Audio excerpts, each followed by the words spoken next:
seryoso po ngayon si US President-elect Donald Trump. Ipatupad ang mass deportation sa mga illegal na mga immigrants doon po sa Amerika sa sandaling maupo siya sa pwesto next year. Yan po'y nagdulot ang pangamba ng ilan natin mga Pilipino nagti-TNT doon.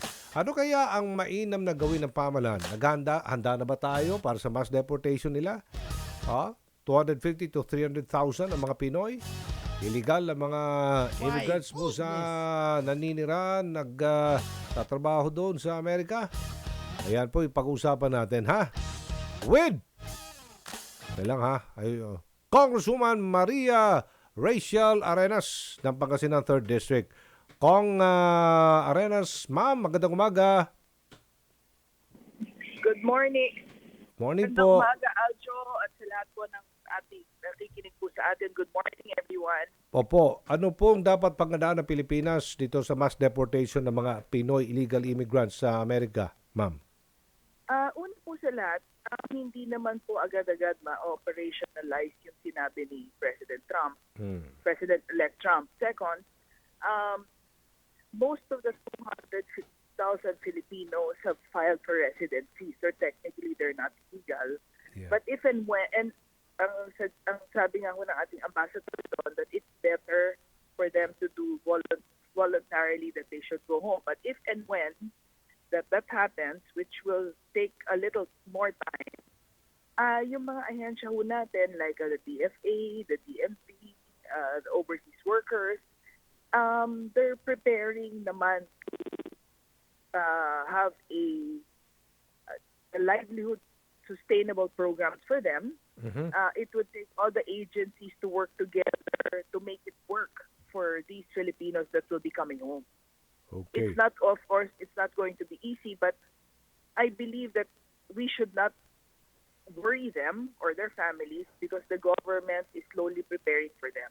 Okay. Usually, ano po particular na dapat talagang paghandaan nito? Trabaho? Ano pa ba? Tulong pinansyal? Pangnegosyo, Yes, ma'am? actually, Opo. trabaho talaga. Okay. Kasi that would make it sustainable and easier for them to reintegrate again to, to the country that they left. So, trabaho talaga. At the same time, there would be, siguro kailangan ng parallel na livelihood program for those that cannot find jobs kasi it's not going to be easy to find a job for them. Okay. And also, I should mention also that when President-elect Trump said na yung mga immigrants, he said, in quotation, bad immigrants, hindi naman actually yon. I don't think that those are the Filipinos because our Filipinos are good Filipinos there. In fact, mention nga po ng ating ambassador that most of our Filipinos there are very well regarded, not just by the embassy, but also fellow Americans. Okay. Thank you po, Congresswoman Maria Rachel Arenas, Chairperson ng House Committee on Foreign Affairs. Ma'am, good morning po. Thank you po. Good morning. Thank you, Aljo. Yes, ma'am. Attorney Frederick Lu ng isa pong immigration law professor. Attorney Lu, magandang umaga sa ngalan ni Congressman Erwin Tulfo. This is Aljo Bendijo. Good morning po, Sir Aljo. Okay. Eto na, ang tanong kasi maraming nangangamba doon sa Amerika. Pati na daw yung may mga pending na mga application para sila ay maging naturalized citizen ay tatamaan itong mass deportation. Ano ba talaga dito, Attorney Fred, ang tingin mo dito? Well, ang tingin ko naman po kasi dyan, Sir Aljo, na kapag may lehitimo na dahilan sa Estados Unidos, kung meron ma-application yun doon, meron naman hong mga proseso na gagalangin ang gobyerno ng Estados Unidos dito. Hindi nila gagalawin or hindi naman nila i-deport yung mga tao that are there legitimately even though it is still under application.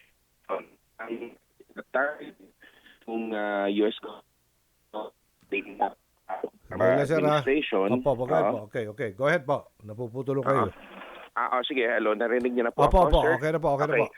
Okay, so yun na nga, ang target naman ho ng Trump administration is yung mga illegal immigrants, no? Ibig sabihin nun, yung talagang walang application, walang documentation, sila naman po yung magiging target diyan. Ngayon, kapag yung tao nasa United States under a valid application at siya naman inaprubahan na maglagi doon, hindi naman ho siya questionin at papauwi na lang ng basta-basta. Okay, sige po. Alright, abiso na lang sir sa ating pong mga kababayan na nangangamba dito po sa immigration policy ng incoming Trump administration. Well, yes. Una sa mga kababayan natin na nasa Estados Unidos ngayon na nagti-TNT doon, I think tama naman yung call ng gobyernong Pilipinas, ng administrasyon natin, na sila ay voluntary na lang na umuwi kaysa sila ay hulihin. Para naman doon sa mga tao na nandun naman na legitimate, na meron naman silang dahilan kung ba't sila nandun, at yung application naman nila ay pending at legal at dumaan ayon sa batas ng Estados Unidos, huwag sila mangamba. Kasi gagalangin din naman yan ng Estados Unidos. Tama.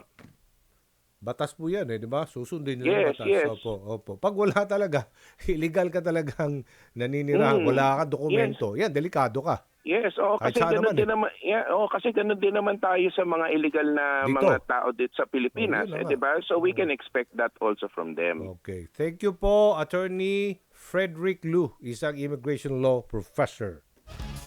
Thank you. Thank you, sir.